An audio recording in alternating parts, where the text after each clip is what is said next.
So Contra is a run-and-gun action game that was designed and released by Konami. Contra doesn't just have side-scrolling levels, it also has levels that take place from behind the back of your characters as you have to shoot out targets and then move forward into the next room. While the game had success in the arcades, much of its popularity stems from its release on the Nintendo Entertainment System.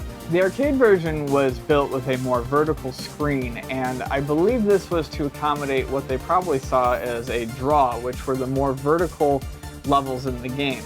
The music is amazing in Contra. It has instantly recognizable themes. Yeah, very memorable. Yeah, and the sound effects, I mean, you hear them, it's like, that's from Contra. Yeah. You had a bunch of different types of guns. You had the laser rifle, you had a fireball gun, you had the magnificent spread gun that shot bullets all over the screen. Contra just heightened your senses because you couldn't let your guard down ever. All the enemy bosses are very well designed, and almost all of them you have to figure out how to defeat them in a different way. They're not just shoot at a random, stationary object. Contra made the Konami code that gave you 30 lives famous, but Gradius was actually the first one to use it. Easily one of the hardest games I've ever played until you put in the code and then becomes one of the easiest games you've ever played. Contra is a game that teaches patience and pattern recognition and really prepares you for a lot of the harder games on the NES. A lot of people complain about that game is too hard.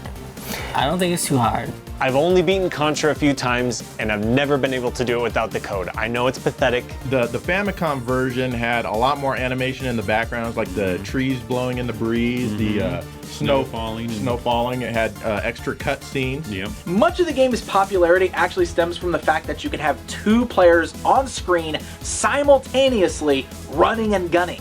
This was a feature that was actually fairly uncommon at the time of Contra's release. Some of my fondest memories of playing the NES was playing Contra with a friend. It's like a good album. You are going to put Contra into your system over and over again, and you're going to keep playing it.